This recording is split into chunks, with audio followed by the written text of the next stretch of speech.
Finally বন্ধুসকল আজি দিনটোতে অসমৰ ছাত্ৰ ছাত্ৰীসকলৰ কাৰণে আহি পৰিছে এটা ভাল খবৰ।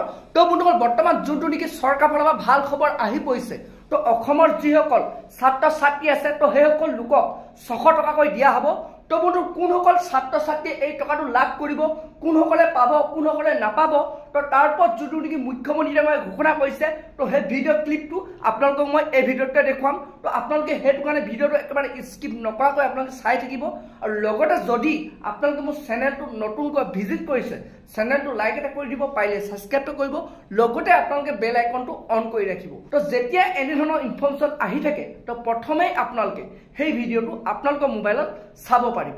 তো বলক বন্ধুসকল আপোনালোকক মই এতিয়া দেখুৱাই আছোঁ যোনটো নেকি বৰ্তমান মুখ্যমন্ত্ৰীয়ে মই ঘোষণা কৰিছে কি কাৰণে এই 600 টকাটো দিয়া হ'ব ছাত্ৰ ছাত্ৰীসকলক, কোনসকল ছাত্ৰ ছাত্ৰীয়ে এই টকাটো পাব, কোনসকল ছাত্ৰ ছাত্ৰীয়ে এই টকাটো নাপাব। তো বলক এতিয়া আপোনালোকক মই সেই ভিডিঅ' ক্লিপটো দেখুৱাই আছোঁ।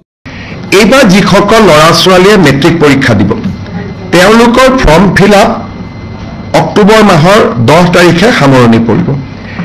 এইবাৰ ফৰ্ম ফিল আপত আমি তেওঁলোকক অনুৰোধ কৰিছোঁ যাতে তেওঁলোকে বেংক একাউণ্ট নম্বৰটো দিয়ে। আৰু কেবিনেটে যে অনুমোদন কৰিছে যে 1 নৱেম্বৰৰ পৰা মেট্ৰিক শেষ নোহোৱা পৰ্যন্ত প্ৰত্যেকজন উচ্চতৰ HSLC মেট্ৰিক পৰীক্ষাৰ্থীক আমি প্ৰতি মাহত 300 টকাকৈ তেওঁলোকৰ বেংক একাউণ্টত দিম। এই টকাখিনি তেওঁলোকে বুকছ কিনিব পাৰিব, নোটবুকছ কিনিব পাৰিব, নিউট্ৰিচিয়াছ ফুড ল'ব পাৰিব।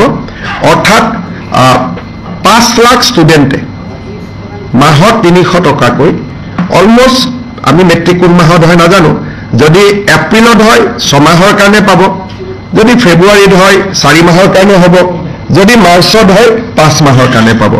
তাৰমানে কোনো মেট্ৰিক কেণ্ডিডেটে নিউট্ৰিচিয়াছ ফুড বা কিতাপ পত্ৰ কিনাৰ পৰা বঞ্চিত হ'ব নালাগে। নিজকে মেট্ৰিকৰ কাৰণে প্ৰিপেয়াৰ কৰাৰ কাৰণে তেওঁলোকে 300 টকা লাভ কৰিব প্ৰত্যেক মাহত।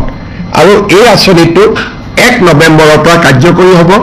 আপোনালোকে হয়তো ভাবিব যে ল'ৰাবিলাকক ফৰ্ম দিব, নহয়, আমি মেট্ৰিকৰ ফৰ্ম ফিল আপতে তেওঁলোকৰ বেংক একাউণ্ট নম্বৰটো লৈ ল'ম আৰু তেওঁলোকে পোনে পোনে তেওঁলোকক আমি 1 নৱেম্বৰৰ পৰা 300 টকাকৈ দিয়া আমি আৰম্ভ কৰিম।